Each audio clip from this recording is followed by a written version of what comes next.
Hello friends, आपका एक बार फिर से स्वागत है आपके अपने ऑफिशियल यूट्यूब चैनल पर। देखते हैं फ्रेंड्स, जैसा कि हमारा चैप्टर चल रहा था कि कौन सा चैप्टर चल रहा था हमारा sexual reproduction in flowering plant या आवर्त बीजी पादपों में जनन। अब तक हमारे उसके कितने 4 वीडियो आ चुके हैं। हम देख लेते हैं हमारा कितना टॉपिक कवर हो गया था। हमने सबसे पहले क्या किया था कि कितने टाइप का रिप्रोडक्शन होता है आवर्त बीजी पादपों में। 2 टाइप का, एक तो होता है लैंगिक और एक होता है अलैंगिक जनन, ए सेक्सुअल रिप्रोडक्शन और सेक्सुअल रिप्रोडक्शन। हमने पहले सेक्सुअल रिप्रोडक्शन स्टार्ट किया था। सेक्सुअल रिप्रोडक्शन में हमने क्या किया था, जो नर जनन अंग होता है जिसे हम क्या बोलते हैं, पुमंग बोलते हैं ना, या फिर एंड्रोशियम बोलते हैं, उसकी संरचना पढ़ी थी। फिर हमने क्या पढ़ा था, पढ़ा था प्राकोश किस प्रकार से विकसित होता है या प्राकोश का परिवर्तन किस प्रकार से होता है, उसके बारे में हमने बात की थी। और जो इससे लास्ट वीडियो थी, जो हमारी चौथी पिछली वीडियो थी, उसमें हमने क्या किया था, प्राकोश की हम आंतरिक संरचना देख रहे थे। तो प्राकोश की आंतरिक संरचना में मैंने आपको बताया था प्राकोश जो होता है उसके कितने भाग होते हैं, 2। एक तो होता है भित्तियां और दूसरा कौन सा होता है, स्पोरोजिनस टिश्यू या बीजाणु जन उत्तक। तो उसमें हमारा जो प्राकोश की भित्तियों वाला भाग था वो पूरा हो गया था। उसका थोड़ा बहुत टॉपिक रह रहा था जो कि हम आज की वीडियो में डिस्कस करेंगे। तो आज हम देखेंगे कि टैपिटम, जो मैंने आपको बताया था, जो 4th लेयर होती है, जो सबसे आंतरिक भित्ति होती है प्राकोश की, उसके बारे में पढ़ेंगे, उसके प्रकार, उसके कार्य क्या क्या होते हैं। और जो हमारा थोड़ा बहुत पोर्शन रह गया था स्पोरोजिनस टिश्यू या बीजाणु जन उत्तक का, उसके बारे में भी हम पढ़ेंगे। तो चलिए फ्रेंड्स, आज की वीडियो हम शुरू करते हैं। अच्छा, अगर आपने वो मेरी पिछली वीडियो नहीं देखी हो तो आप जाके देख सकते हैं, या तो आपको वीडियो जो होंगी चैनल की प्लेलिस्ट में मिल जाएंगी, वरना मैं उन वीडियो का जो लिंक होता है इस वीडियो के लास्ट में दे दूंगा, आप वो देख सकते हैं, ठीक है ना। तो अगर आप वो वीडियो देखेंगे तो आपको ये जो आज का मैं टॉपिक करवा रहा हूँ और भी बढ़िया तरीके से समझ में आएगा। तो देखिए, हमने कुछ इतना देखा, हमने क्या करा था, हमने पढ़ा था कि प्राकोश होता है, उसकी आंतरिक संरचना के कितने भाग होते हैं, 2 भाग होते हैं। 2 भाग होते हैं, एक तो होता है प्राकोश की भित्तियां और दूसरा होता है स्पोरोजिनस टिश्यू। मैं आपको जल्दी से उसका दोबारा से रिवीजन करवा देता हूँ, क्या क्या पढ़ा था। मान लीजिए मैंने आपको बताया था प्राकोश क्या होता है, एक चतुष्फलकीय संरचना होती है। प्राकोश क्या होता है, एक चतुष्फलकीय संरचना होती है। प्राकोश की संरचना कुछ इस प्रकार से होती है। प्राकोश होता है 4 भित्तियों द्वारा घिरा रहता है। तो जल्दी से बना देते हैं 4 भित्तियां। प्राकोश जो होता है कितनी भित्तियों द्वारा घिरा रहता है, 4। सबसे बाहर की जो भित्ति होती है उसे क्या बोलते हैं, उसे बोलते हैं हम एपिडर्मिस, याद ही होगा आपको। और जो एपिडर्मिस होती है या बाह्य त्वचा होती है, उसके अंदर की तरफ कौन सी भित्ति देखने में मिलती है, उसके अंदर की तरफ जो भित्ति देखने में मिलती है उसका नाम होता है एंडोथीसियम। और एंडोथीसियम के अंदर की तरफ जो होती है तीसरी लेयर, उसे हम क्या बोलते हैं, उसका नाम होता है मिडल लेयर।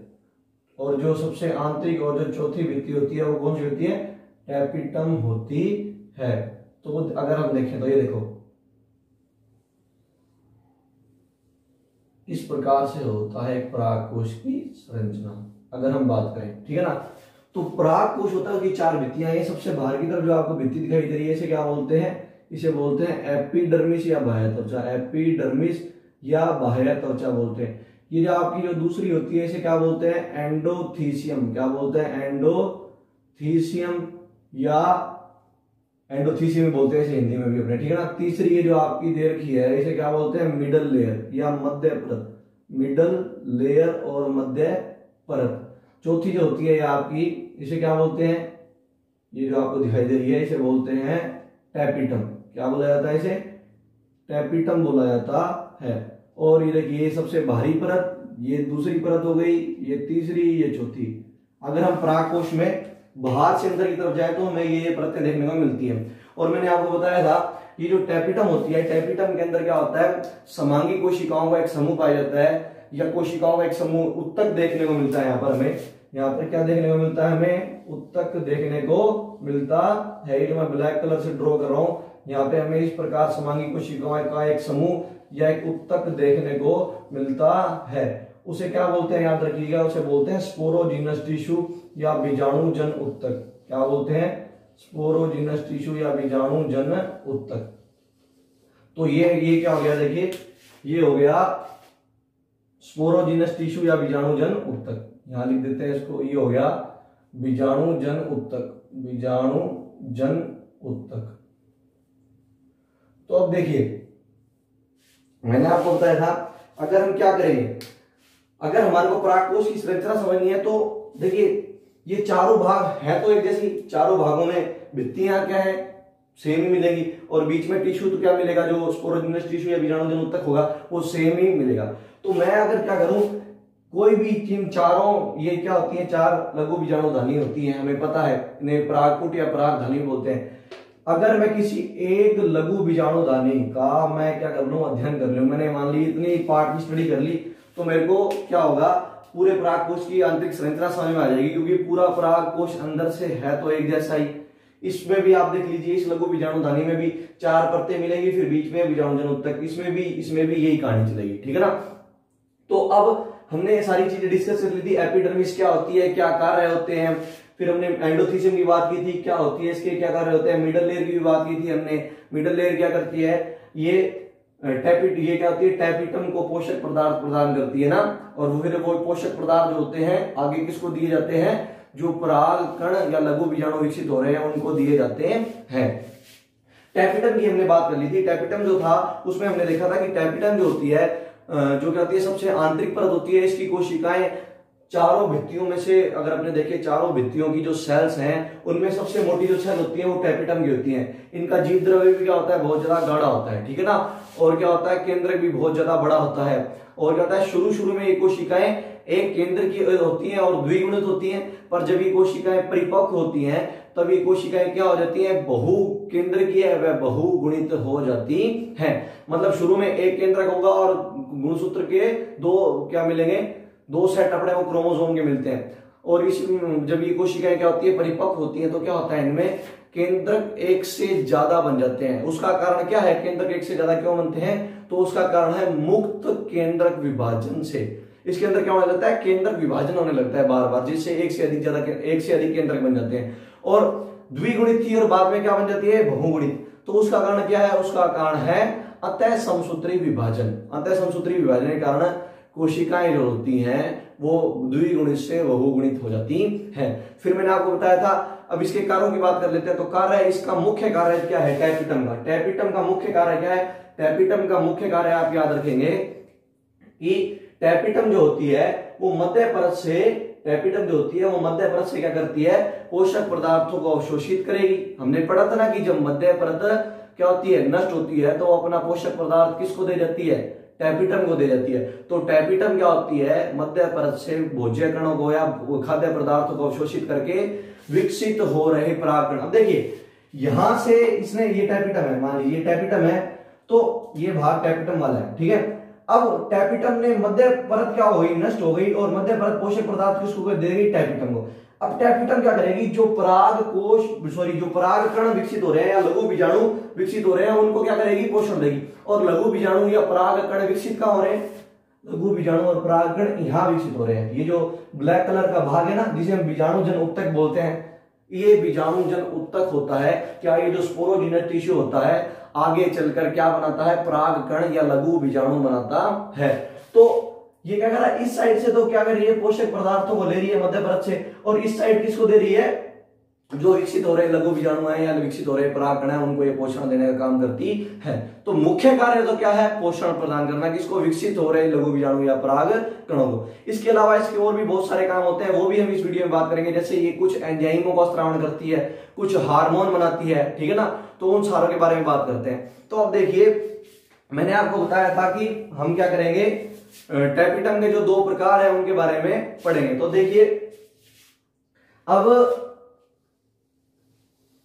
टैपिटम के हम क्या देखते हैं, प्रकार देखते हैं। क्या देखते हैं, टैपिटम के प्रकार देखते हैं कि टैपिटम के प्रकार क्या क्या होते हैं। देखिए स्वभाव के आधार पर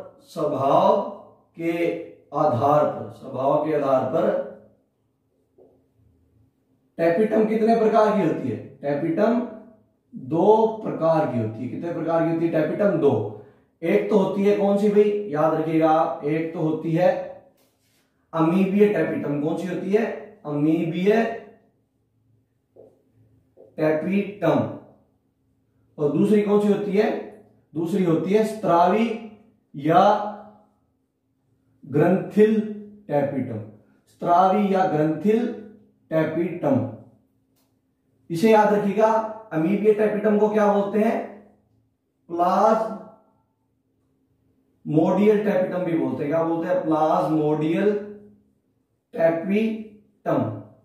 तो टैपिटम क्या होती है? स्वभाव के आधार पर दो प्रकार की होती है, एक तो होती है अमीबिया टैपिटम या प्लाज्मोडियल टैपिटम, दूसरी होती है स्त्रावी या ग्रंथिल टैपिटम। अब बात करते हैं कि स्त्रावी टैपिटम या ग्रंथिल टैपिटम क्या होती है और अमीबिया टैपिटम या प्लाज्मोडियल टैपिटम किसे कहते हैं।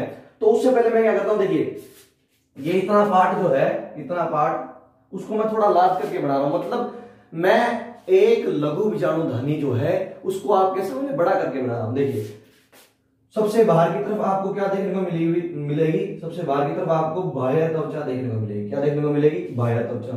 फिर अंदर की तरफ आपको क्या दिखाई देगी? अंदर की तरफ हमें दिखाई देगी एंडोथीसियम, ठीक है ना। मैं इसको एक को अलग से बना रहा हूं ताकि मैं इन चीजों को आपको टैपिटम के प्रकारों को समझने में आसानी है। तीसरी परत हमें देखने को मिलेगी मिडल लेयर। क्या मिलेगी? Middle layer. चौथी क्या होती है? टैपिटम। चौथी क्या है? टैपिटम। मैं यहां टैपिटम की सेल बना देता हूं। ये देखिए टैपिटम की क्या हो गई? सेल हो गई, ठीक। टैपिटम की ये क्या हो गई? सेल हो गई। अब देखिए, और बीच में क्या है? बीच में है बीजाणुजन उत्तक। बीच में क्या है? बीजाणुजन उत्तक। मैं यहां लिख देता हूं, देखिए ये क्या होगी? एपिडर्मिस। ये क्या होगी? एंडोथीसियम। ये क्या हो गई? Middle layer. और ये क्या हो गई? टैपिटम हो गई। ये आपके टैपिटम है, ठीक है ना। ये आपकी होगी टैपिटम। अब देखिए, अब पहले देखते हैं कि अमीबिया टैपिटम या प्लाज्मोडियल टैपिटम क्या होती है, फिर हम बात करेंगे स्त्रावी। तो देखिए ये जो आपकी अमीबिया टैपिटम होती है या जिसे हम प्लाज्मोडियल टैपिटम बोलते हैं, पहली बात तो ये जो पुराने या आधे या प्रिमिटिव प्रकार के एंजियोस्पर्म होते हैं उनमें देखने को मिलती है। मतलब विकास के अगर दौरान की हम बात करें तो विकास के दौरान जो सबसे पहले क्या विकसित हुए थे, आवर्त बीजी पादप विकसित हुए थे, उनमें जो होता है क्या? अमीबिया टैपिटम देखने को मिलती है। समझ में आई आपको एक बात कि ये प्रिमिटिव टाइप के एंजियोस्पर्म जो होते हैं या आधे प्रकार के जो आवर्त बीजी पादप होते हैं या फ्लोरिंग प्लांट होते हैं उनमें देखने को मिलती है, ठीक है ना। मैं ये बात यहाँ नोट कर देता हूं, आप साथ के साथ उतारते जाइएगा, ठीक है ना। बड़ा इंपॉर्टेंट टॉपिक है ये किस में देखने को मिलती है? आधे प्रकार के आवर्त बीजियों में मिलती है। आवर्त बीजी में देखने को मिलती है, आवर्त बीजी पादपों में देखने को मिलती है। अब बात करते हैं कि होती है। अब देखिए, अब अमीबिया टैपिटम क्या करती है? अमीबिया, अगर देखिए टैपिटम है, अगर माने आप ये टैपिटम कौन सी है? अमीबिया टैपिटम है। तो अमीबिया टैपिटम क्या करती है? मध्य परत से खाद्य पदार्थों को क्या कर लेती है? अवशोषित। अभी हमने पढ़ा था, मैंने आपको बताया था, मध्य परत नष्ट होने से पहले अपने पोषक पदार्थ या खाद्य पदार्थ किसको दे देती है? टैपिटम को दे देती है। जो मध्य परत होती है उसकी कोशिकाएं क्या होती हैं? पैरेन्काइमेटल सेल होती हैं। और हमें पता है जो पैरेन्काइमेटल सेल या मृदूत की कोशिकाएं होती हैं वो खाद्य पदार्थों का क्या करती हैं? संग्रहण करती हैं। तो नष्ट होने से पहले ये जो मिडल लेयर होगी ये खाद्य पदार्थों को किसको दे जाएगी? टैपिटम को दे जाएगी, ठीक है। अब ये जो टैपिटम होती है उस खाद्य पदार्थों को क्या करती है? ये जो टैपिटम की सेल होती हैं उन खाद्य पदार्थों को अपने शरीर क्या करती हैं? प्रोटोप्लाज्मिक बॉडी के अंदर क्या कर लेती हैं? स्टोर कर लेती हैं। याद रखिए, जो टैपिटम किसे मिडल लेयर से भोजन ले रही है, जो भोजन वहां से आया उसको टैपिटल सेल जो होती हैं किसमें? प्लाज्म क्या बोलते हैं? प्रोटोप्लाज्मिक बॉडीज जो होती हैं उनके अंदर क्या कर लेती है? खाद्य पदार्थों को संग्रहित कर लेती है। अब देखिए, अब दूसरी बात मैंने क्या लिखी है? ये मतलब क्या होते हैं? ये टैपिटम क्या करती है? ये टैपिटम खाद्य पदार्थों को, देखिए ये टैपिटम खाद्य पदार्थों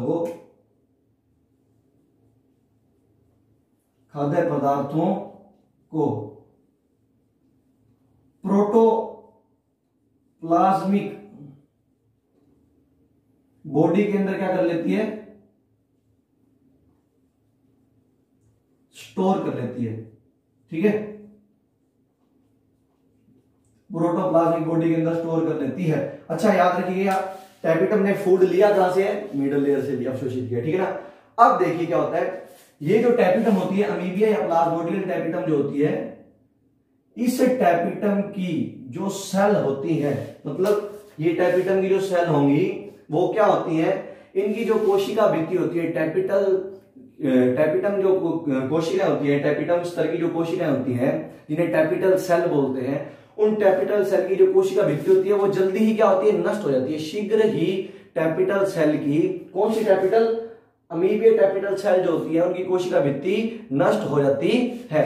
अब देखिए इनकी कोशिका भित्ति क्या हो गई, नष्ट हो गई, ठीक है ना, इनकी कोशिका भित्ति क्या हो गई, नष्ट। अब इनकी कोशिका भित्ति नष्ट होने से क्या होगा, इन टैपिटल सेल के अंदर जो प्रोटोप्लाज्मिक बॉडी थी, अभी बताया था ना, प्रोटोप्लाज्मिक बॉडी के अंदर स्टोर कर लेती है, ठीक है ना। अब इनकी मान लीजिए आप कोशिका भित्ति जो थी वो नष्ट हो गई टैपिटल सेल की, तो इनके अंदर जो प्रोटोप्लाज्मिक बॉडी होती है, है ना, वो क्या करती है, देखिए ये मान लीजिए प्रोटोप्लाज्मिक बॉडी है, आप इनको मैं ऐसे दिखा देता हूं इस तरीके से आपको बढ़िया समझाने के लिए। तो देखिए ये इनके अंदर इस तरीके से प्रोटोप्लाज्मिक बॉडी है। अब जब इसकी भित्ति नष्ट होगी तो ये प्रोटोप्लाज्मिक बॉडी जो होंगी वो क्या होंगी, लघु बीजाणुधानी जो होती है या माइक्रोस्पोरेंजियम जो होती है उसकी कैविटी में आ जाएंगी, ये यहाँ पे आ जाएंगी गति करके, समझ में आ रही बात, ये कहां आ जाएगी, यहाँ पे आ जाएंगी, ये इस तरफ आ जाती है, पता लग गया, ये कहां आ जाएंगी, जब इन टैपिटल सेल की कोशिका भित्ति नष्ट होगी ये आ जाएंगी माइक्रोस्पोरेंजियम या लघु बीजाणुधानी की जो गुहा होती है उसके अंदर आ जाती है, ठीक है। और इनसे क्या बन रहे हैं, मैंने आपको बताया था इनसे क्या बनते हैं, परागकण या लघु बीजाणु बनते हैं। तो जो परागकण या लघु बीजाणु इनसे बन रहे होंगे ये क्या करेंगी, प्रोटोप्लाज्मिक बॉडी। अब देखिए, अब प्रोटोप्लाज्मिक बॉडी जब इस कैविटी के अंदर आ जाती है, किस कैविटी के अंदर आ जाती है, ये जो होती है माइक्रोस्पोरेंजियम या लघु बीजाणुधानी की कैविटी के अंदर आ जाती है, तब इन्हें प्रोटोप्लाज्मिक बॉडी नहीं बोलेंगे, तब इन्हें क्या बोलेंगे, तब इन्हें बोलेंगे पेरिप्लाज्मोडियम। याद रखिए क्या बोलते हैं, पेरिप्लाज्मोडियम। पेरिप्लाज्मोडियम कब बोल रहे हैं, जब प्रोटोप्लाज्मिक बॉडी कहां पे आ गई है, इसके अंदर आ चुकी है, माइक्रोस्पोरेंजियम की गुहा के अंदर आ चुकी है। तो अब ये क्या होंगी, पेरिप्लाज्मोडियल जो क्या होती है, बॉडीज होती है, ये क्या करेंगी, जो यहां विकसित हो रहे होंगे क्या, लघु बीजाणु या परागकण, माइक्रोस्पोर या जो पोलन ग्रेन यहां डेवलप हो रहे हैं उनको चारों तरफ से क्या कर लेती हैं, वो घेर लेती हैं और उनको पोषण प्रदान करती हैं। समझ में आ गई बात। तो इतना ही है अमीबिया टैपिटम में। अब हम एक बार दोबारा जल्दी से देख लेते हैं अमीबिया टैपिटम क्या होती है। अमीबिया टैपिटम पहली बात तो आधे प्रकार की किस्में देखने को मिलती है, आवर्तबीजी पादपों में देखने को मिलती है। ये जो होती है, ये जो अमीबिया टैपिटम होती है, ये खाद्य पदार्थों को क्या करती है, किससे मध्य परत जो होती है उससे अवशोषित कर लेती है और अपने शरीर में, और इसकी जो सेल होती है वो प्रोटोप्लाज्मिक बॉडी के अंदर उन खाद्य पदार्थों को क्या कर लेती है, स्टोर कर लेती है। समझ में आ गई मेरी बात। अब शीघ्र ही जो क्या होगा कि इस अमीबिया टैपिटम की जो टैपिटल सेल होती हैं वो क्या हो जाएंगी, नष्ट हो जाती हैं। समझ में आ रही है बात। अब जब वो नष्ट हो जाएंगी तो प्रोटोप्लाज्मिक बॉडी कहां मूव कर जाएंगी, याद रखिएगा, जो माइक्रोस्पोरेंजियम या लघु बीजाणुधानी है उसकी गुहा के अंदर प्रवेश कर जाती हैं। अब जब ये गुहा के अंदर प्रवेश कर जाएंगी, किसकी, माइक्रोस्पोरेंजियम या लघु बीजाणुधानी की, तब इन्हें हम प्रोटोप्लाज्मिक बॉडी नहीं बोलेंगे, तब इसे क्या बोलेंगे, हम पेरिप्लाज्मोडियम बोलते हैं। क्या बोलते हैं, पेरिप्लाज्मोडियम। और परागकण यही तो विकसित हो रहे हैं, लघु बीजाणु कहां विकसित हो रहे हैं, यही विकसित हो रहे हैं, तो ये उनको घेर लेगी, कौन, पेरिप्लाज्मोडियल जो बॉडी होती है उनको घेर लेती है और परागकणों को पोषण दे देती है। तो ये हमारी अमीबिया टैपिटम खत्म हो गई। आप अमीबिया टैपिटम किन किन पादपों में देखने को मिलती है उनके उदाहरण जरूर याद रखिएगा। तो मैं आपको बता देता हूं, एक तो होता है अभी पादप कौन सा, टाइफा, कौन सा होता है, टाइफा प्लांट होता है, इसके अंदर हमें देखने को मिलती है। दूसरा एक पादप, एक उदाहरण हो रहा है, याद रखिएगा आप, एलिज्मा। क्या होता है, एलिज्मा एक प्लांट होता है, उसमें देखने को मिलती है। एक प्लांट का नाम और याद रखिए, ट्रेड स्कैंशिया।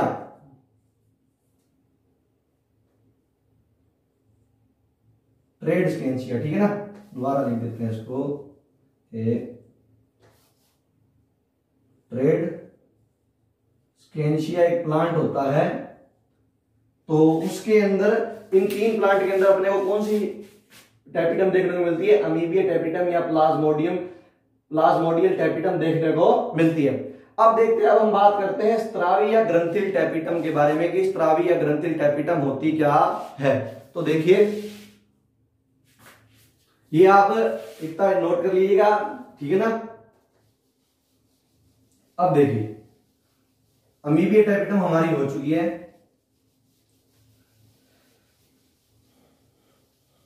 अब बात करते हैं स्त्रावीय ग्रंथि टैपिटम क्या होती है। तो देखिए स्त्रावीय ग्रंथि टैपिटम के बारे में बात करते हैं। पहली बात तो वही है, अधिकतर आवर्त बीजी पादप जो होते हैं, या मैं ऐसे कहूं जो ज्यादातर फ्लोवरिंग प्लांट होते हैं, उनमें कौन सी देखने को मिलती है, स्त्राविया ग्रंथि टैपिटम ही देखने को मिलती है। मतलब इस तरीके से समझे 90% टैपिटम ये वाली देखने को मिलती है और 10% हमें कुछ प्लांटों में आवर्त बीजों में कौन सी अमीबिया टैपिटम या जो कौन सी है अपनी जिसे हम प्लाज्मोडियल टैपिटम भी बोलते हैं वो देखने को मिलती है। ज्यादातर ये देखने को मिलेगी। आपकी बुक में फोकस भी ज्यादा इसी पे दिया हुआ है, इसी के बारे में ज्यादा बताया हुआ है, ठीक है ना, क्योंकि ज्यादा देखने को कौन मिल रही है, यही देखने को मिल रही है। अब बात करते हैं स्त्रावीय ग्रंथि टैपिटम की। स्त्रावीय ग्रंथि टैपिटम क्या होती है। एक बात हमने क्या सीखी भाई इसके बारे में, अधिकतर आवर्त बीजियों में, अधिकतर आवर्त बीजी पादपों में ये टैपिटम देखने को मिलती है, ये टैपिटम देखने को मिलती है। ठीक है, ये बात हमारे को समझ में आ गई। इतना हमने समझ लिया कि अधिकतर आवर्त बीजियों में हमें ये देखने को मिलेगी। अब दूसरी बात भाई, दूसरी बात क्या है, ये फर्क अगर अब आप क्या करिए भाई, अब आप इसको क्या मानिए, अब इसे आप कौन सी टैपिटम मानिए, अब इसे आप मानिए स्त्राविया ग्रंथि टैपिटम मानिए। पहले हमने से क्या माना था, पहले हमने से अमीबिया प्लाज्मोडियम पेरिप्लाज्मोडियम जो क्या होती है टैपिटम होती है वो माना। अब इसको आप क्या मानिए, अब ये माने आप कि ये है स्त्राविया ग्रंथि टैपिटम। तो देखिए अधिकतर आवर्त बीजों में देखने को मिलेगी। ये टैपिटम भी क्या करती है, मध्य परत से खाद्य पदार्थों का अवशोषण करती है। वो भी ये काम कर रही थी, ये भी ये काम कर रही है। अब देखिए पर अब इसने क्या कर लिया, मध्य परत से खाद्य पदार्थों का क्या कर लिया, अवशोषण कर लिया। अब क्या होता है, जो हमने पढ़ा था अमीबिया टैपिटम, उसकी कोशिका भित्ति शीघ्र ही नष्ट हो जाती है। उसकी कोशिका भित्ति क्या हो जाती है, शीघ्र नष्ट हो जाती है, जल्दी नष्ट हो जाती है। मगर इसकी कोशिका भित्ति शीघ्र नष्ट नहीं होती भाई, इसकी कोशिका भित्ति शीघ्र नष्ट नहीं होती। होती तो है हालांकि, पर बहुत बाद में जाके होती है। समझ में आ रही है मेरी बात, उसकी बहुत पहले हो जाती है। समझ में आ रही है मेरी बात। अब देखते हैं तो ये क्या करती है। अब देखिए इसका नाम क्या है, ये हमने क्या पढ़ा था, मेन काम क्या है टैपिटम का, जो विकसित हो रहे परागण या जो विकसित हो रहे लघु बीजाणु उनको पोषण देने का काम है भाई इसका। तो अब मध्य परत से इसने क्या कर लिया, खाद्य पदार्थों का अवशोषण कर लिया। अब ये क्वेश्चन ये उठता है भाई, ये जो है जो यहाँ विकसित हो रहे होंगे, क्या यहाँ जो पराग कणियां, यहाँ जो लघु बीजाणु विकसित हो रहे होंगे यहाँ पे, ठीक है ना, उसको ये क्या करेगी, पोषण किस प्रकार देगी। तो इसकी भित्ति तो नष्ट नहीं होती भाई, है ना, इसकी भित्ति बहुत जाके बाद में होती है। देखिए इसका नाम समझिए, अगर आप इसके नाम पे जो थोड़ा गौर देंगे तो आपको अपने आप समझ में आ जाएगा ये लघु बीजाणु जो विकसित हो रहे हैं या जो विकसित हो रहे पराग कण उनको किस प्रकार से पोषण देती है। स्त्रावी या ग्रंथि टैपिटम, स्त्रावी का मतलब स्त्राव करने वाली, सिक्रेशन करने वाली। अब देखिए ग्रंथिल पे भी आप जाइए कि ग्रंथि क्या होती है, आप बता सकते हैं मेरे को ग्रंथियां क्या होती है। ग्रंथि एक ऐसी संरचना होती है जो क्या करती है, जो जूस सिक्रेट करती है, जो किसी रस का क्या करती है, स्त्रावण करती है। जैसे हम बात करें हमारे अंदर बहिर्स्त्रावी ग्रंथि होती है, वो क्या करती है, एंजाइम बनाती है, कुछ क्या बनाती है, तेल बनाती है, तेलीय ग्रंथि होती है, लाल ग्रंथि होती है ना, और कुछ होती है क्या अंतःस्त्रावी ग्रंथि, तो वो भी हार्मोन बनाती है। तो मतलब ग्रंथि क्या है, जो किसी चीज का सिक्रेशन कर रही है। तो इसे हम ग्रंथि टैपिटम क्यों बोलते हैं, समझिएगा, पॉइंट पे ध्यान दीजिएगा कि ये जो टैपिटम है, अगर मान लीजिए ये टैपिटम कौन सी है, ग्रंथिल या स्त्रावी टैपिटम है, तो ये क्या करेगी, ये मध्य परत से क्या कर लेगी, खाद्य पदार्थों को अवशोषित कर लेगी। फिर ये जो इसकी आंतरिक सतह है, देखिए ये जो इसकी आंतरिक सतह है, ये आंतरिक सतह, आंतरिक सतह द्वारा ये क्या करती है, खाद्य पदार्थों का स्त्राव करती है, सिक्रिएट करेगी। किसको, खाद्य पदार्थों को सिक्रिएट करेगी, खाद्य पदार्थों को सिक्रिएट करती है। अब ये सिक्रिएट करेगी भाई, अब जब ये खाद्य पदार्थों को आंतरिक सतह से सिक्रिएट करेगी तो खाद्य पदार्थ कहां जाएंगे, लघु बीजाणु धानी की या जो माइक्रोस्पोरेंजियम जो है उसकी कैविटी या उसकी गुहा में आ जाएंगे। और यहीं पे हमें पता है भाई क्या विकसित हो रहे हैं, पराग कण या लघु बीजाणु विकसित हो रहे हैं। तो ये क्या करेगी भाई, जो स्रावित किए गए खाद्य पदार्थ है वो क्या करेंगे, उनका प्रयोग कौन कर लेगा बाद में, लघु बीजाणु या जो क्या होते हैं पराग कण विकसित हो रहे हैं वो उनका प्रयोग कर लेते हैं। तो ये याद रखिएगा कि वो किस प्रकार से पोषण दे रही है और ये किस प्रकार से पोषण दे रही है लघु बीजाणु या पराग कणों को। और इसके बारे में एक दो बात करते हैं। अब देखिए पोषण तो पता लग गया भाई हमें किस प्रकार से दे रही है, कौन, जो स्रावीय ग्रंथि टैपिटम है। अब एक चीज आपको और याद रखनी है, अब ये जो टैपिटम है, ये जो क्या है टैपिटम, कौन सी, स्रावीय ग्रंथि टैपिटम। इस टैपिटम की जो टैपिटल सेल होती है, ये जो सेल होती है, इसके अंदर क्या बनता है, एक लिपिड प्रकृति का क्या बनता है भाई, याद रखिएगा आप, एक लिपिड प्रकृति का पदार्थ बनता है। मैं लिख देता हूं ये बात कि पहले वो लिख देता हूं, आंतरिक सतह से खाद्य पदार्थों का क्या करती है, स्त्राव करती है। ठीक है, अब ये खाद्य पदार्थ लेती कहां से, कोई कंफ्यूजन वाली बात नहीं है, मध्य परत से ही लेगी। ठीक है ना। अब बात करते हैं, देखिए कि स्त्रावी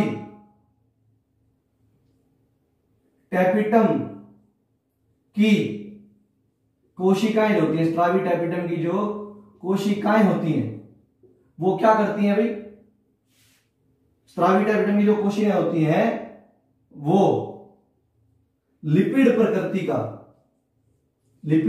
या वसीय प्रकृति की एक संरचना का निर्माण करती है, कि एक संरचना का निर्माण करती है। अब उस संरचना को क्या बोलते हैं, याद रखिएगा, बोलते हैं प्रोयूबिश बॉडी। क्या बोलते हैं, प्रोयूबिश बॉडी। हिंदी में लिखे तो प्रोयूबिश कार्य, सेम ही है भाई, कोई बड़ी बात नहीं। ठीक है ना, कोई बड़ी बात नहीं, सेम ही है। चलो, तो ये क्या कर रही है, इसकी जो टैपिटम की जो टैपिटल सेल है वो एक लिपिड प्रकृति का पदार्थ बना रही है, जिसे क्या बोल रहे हैं भाई हम, जिसे प्रोयूबिश बॉडी बोल रहे हैं। अब ये प्रोयूबिश बॉडी जो होती है ये कहां बन रही है, स्त्रावी टैपिटम की कोशिकाओं के अंदर बन रही है। अब देखिए, अब ये जो प्रोयूबिश बॉडी होती है, क्या, मैं यहां लिख देता हूं, ये जो प्रोयूबिश बॉडी होती है, थोड़े समय पश्चात यहां क्या बन रही है, प्रोयूबिश बॉडी बन रही है। मान लीजिए ये टैपिटल सेल है, इसके अंदर ये क्या बन रही है, प्रोयूबिश बॉडी बन रही है। ठीक है ना, प्रोयूबिश बॉडी बन रही है। ये प्रोयूबिश बॉडी जो होती है थोड़े समय पश्चात स्पोरोपोलिन नामक पदार्थ से घिर जाती है, या यूं कहिए थोड़े समय पश्चात ये जो क्या होता है, प्रोयूबिश बॉडी होती है, इसको स्पोरोपोलिन नाम का एक पदार्थ घेर लेता है। अब जब स्पोरोपोलिन नामक पदार्थ ने इस प्रोयूबिश बॉडी को घेर लिया है तो इसे क्या बोलते हैं हम, इसे एक सेकंड में लिख देता हूं, ये मान लीजिए ये क्या है, प्रोयूबिश बॉडी है, और प्रोयूबिश बॉडी को इस तरीके से दिखा देते हैं अपने, ये देखिए, ये इस तरीके से दिखा देते, ये आपकी क्या है, प्रोयूबिश बॉडी, इसको किसने घेर लिया, स्पोरोपोलिन नामक एक पदार्थ होता है उसने घेर लिया। तो जब प्रोयूबिश बॉडी को स्पोरोपोलिन नामक पदार्थ घेर लेता है तब, अब ये जब स्पोरोपोलिन नामक पदार्थ से घिर गई तब इसे क्या बोलते हैं, यूबिश बॉडी। क्या बोलते हैं, याद रखिएगा, यूबिश बॉडी बोलते हैं। क्या बोलते हैं, यूबिश बॉडी। अब ये यूबिश बॉडी क्या करती है, अभी इसका काम क्या है, ये बनाया क्यों है, यूबिश बॉडी का दरअसल में निर्माण क्यों है, कुछ कारण तो होगा भाई जो यूबिश बॉडी बनी है, ऐसे तो नहीं बनेगी। तो देखते हैं, ये जो यूबिश बॉडी होती है, आप देखिए ये यूबिश बॉडी कहां बन गई, यहां बन गई। जब यूबिश बॉडी बन जाती है और यहां पर क्या बन चुके होते हैं, परागकण बन चुके होते हैं, लघु बीजाणु बन चुके होते हैं, तो यहां से इसकी जो भित्ति होती है, किसकी, ग्रंथि या स्त्रावी टैपिटम की जो भित्ति होती है वो फट जाती है, और ये यूबिश बॉडी कहां आ जाती है, माइक्रोस्पोरेंजियम या जो क्या होती है आपकी लघु बीजाणु धानी होती है, उसकी कैविटी के अंदर आ जाती है। अब ये कैविटी के अंदर आ जाएगी तो यहां क्या पड़े हैं, लघु बीजाणु या परागकण है, तो ये यूबिश बॉडी उनको क्या कर लेती है, घेर लेती है। यूबिश बॉडी जो होती है उनको क्या करेगी, परागकणों को घेर लेगी, जिससे परागकण के या लघु बीजाणुओं के चारों तरफ जो होता है एक क्या बनता है, बाह्य स्तर बनता है, और उस बाह्य स्तर को क्या बोलते हैं, बाह्य चोल या एक्साइन बोलते हैं। याद रखिएगा, ये बड़ा इंपॉर्टेंट टॉपिक, ये क्वेश्चन है, आपसे पूछ लेगा कि यूबिश बॉडी का काम क्या होता है। तो यूबिश बॉडी जो होती है वो पराग कणों जो लघु बीजाणु होते हैं उनके चारों तरफ क्या बनाती हैं, या जो परागकण होते हैं उसका सबसे बाह्य स्तर या उसके बाह्य आवरण का निर्माण करती है। कौन? यूबीज बॉडी। क्या कर रही है यूबीज बॉडी? परागकण या लघु बीजाणुओं के बाहर एक बाह्य स्तर बना रही है, एक बाह्य आवरण बना रही है। उसे क्या बोल रहे हैं? उसे हम बोल रहे हैं बाह्य चोल या एक्साइन। एक्साइन बोलते हैं, याद रखिएगा। जो परागकण होते हैं उनका जो सबसे भारी स्तर होता है उसे एक्साइन बोलते हैं। हम पढ़ेंगे आगे जब परागकण की संरचना पढ़ेंगे तो उसमें मैं आपको डिटेल से बताऊंगा। ठीक है, तो यूबीज बॉडी का काम आपको समझ में आ गया भाई। तो ये काम था भाई, ये आपकी टैपिटम हो चुकी है। ग्रंथिल टैपिटम भी होगी, स्रावी टैपिटम भी होगी। यूबीज बॉडी, प्रो यूबीज बॉडी क्या होती है? स्पोरोपोलिन जब प्रो यूबीज बॉडी को घेर लेता है तो यूबीज बॉडी बन जाती है। फिर जब यूबीज बॉडी बनती है तब ये क्या करती है? भित्ति फट जाती है। अब देखिए भित्ति फट रही है टैपिटम इसकी भी, पर बहुत समय मतलब बहुत लेट फटती है, और अमीबे टैपिटम की बहुत जल्दी फट जाती है। जो भित्ति होती है अमीबे टैपिटम की वो बहुत जल्दी क्या होती है? फट जाती है। अब बात करते हैं हम टैपिटम के कार्य के बारे में। देखते हैं जल्दी से टैपिटम के कार्य क्या क्या है। अब बात कर लेते हैं हम टैपिटम। ये आप सारी इसकी सारी चीजें नोट करते रहिएगा भाई, आपको इतना कष्ट करना पड़ेगा, आप सारी की सारी चीजें नोट करते रहिएगा। अब बात करते हैं, देखिए कि काम क्या क्या है।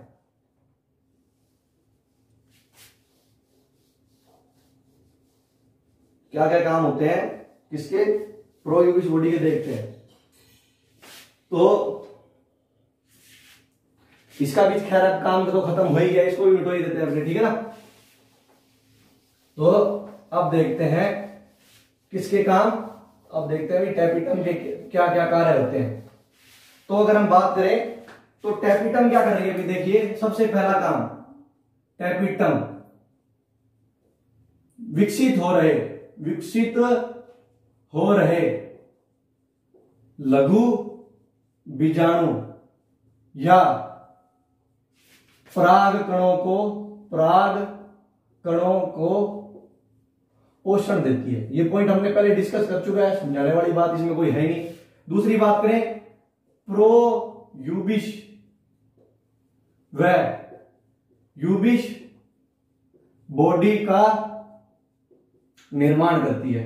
ठीक है भाई, प्रो यूबिश बॉडी या यूबिश बॉडी का निर्माण करती है। इतना काम हो गया। अब देखिए ये टैपिटम जो होती है वो क्या करती है? स्पोरोपोलिन का निर्माण भी यही करती है।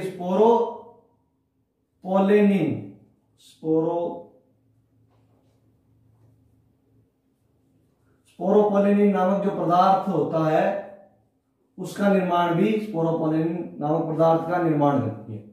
ठीक है, अब देखिए टैपिटम जो होती है इसकी कोशिकाएं कुछ हार्मोनों का निर्माण करती है और हार्मोनों का निर्माण भी करती है। ठीक है ना। अब हार्मोन का मैं आपको एक नाम बता देता हूं, IAA, इंडोल एसिटिक एसिड। क्या है? इंडोल एसिटिक एसिड हार्मोन का निर्माण करती है। ठीक है ना। और एंजाइमों का निर्माण भी करती है। क्या करती है? एंजाइमों का निर्माण भी करती है। इसके द्वारा स्रावित होने वाला एक एंजाइम मैं आपको बताता हूं, कैलोज नामक एंजाइम। ये याद रखिएगा भाई, ये आगे मैं इसका नाम दोबारा लूंगा। कैलोज नामक एंजाइम का नाम दोबारा आएगा आगे, और बड़ा इंपॉर्टेंट काम है इसका, और इससे बड़ा इंपॉर्टेंट क्वेश्चन उठता है, तो आप इसको याद रखिएगा। मैं जब आपसे पूछूं तब आपको याद आ जाना चाहिए। ठीक है ना। तो कैलोज नामक एंजाइम, तो ये क्या है? इंपॉर्टेंट है। कैलोज नामक एंजाइम का क्या कर रही है? स्त्रावण कर रही है। इसके कारण की बात हम बाद में करेंगे हालांकि। अब देखते हैं क्या करती है। पराग कणों का बाह्य चोल बनाती है। पराग कणों के बाह्य आवरण बनाने में मदद करती है।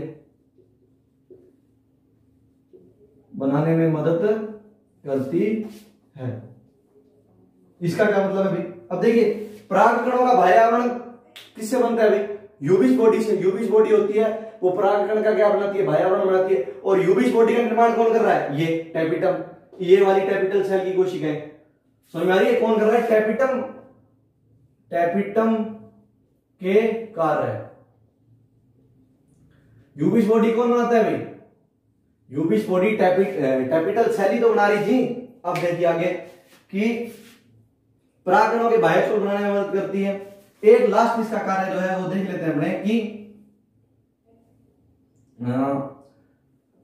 कीट परागित पुष्पों में परागण में परागकण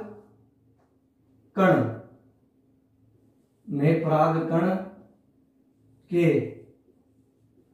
चारों तरफ पोलेन किट का निर्माण करती है। पोलेन किट का निर्माण करती है। अब बात करते हैं भाई ये पोलेन किट क्या चीज है। अब देखिए पहले समझते हैं कीट परागित पुष्पों में परागकण के चारों तरफ। अब देखिए कीट परागित पुष्पों का क्या मतलब है, ऐसे पुष्प जिनमें कीटों द्वारा परागण होता है। परागण आप जानते हैं परागकणों का वर्तिकाग्र तक पहुंचना, मतलब ऐसे पुष्प जिनमें परागकणों को कीट एक पुष्प के क्या भाई एक पुष्प से दूसरे पुष्प की वर्तिकाग्र तक लेके जाते हैं। समझ में आ रही है मेरी बात। या जिनमें परागण कीटों द्वारा होता है तो उन्हें कीट परागित पुष्प बोलते हैं। तो कीट परागित जो पुष्प होते हैं उनमें जो परागकण बनते हैं, मतलब कीट परागित जो पुष्प है उनके अंदर जो परागकण बन रहे हैं उनके चारों तरफ क्या होता है, एक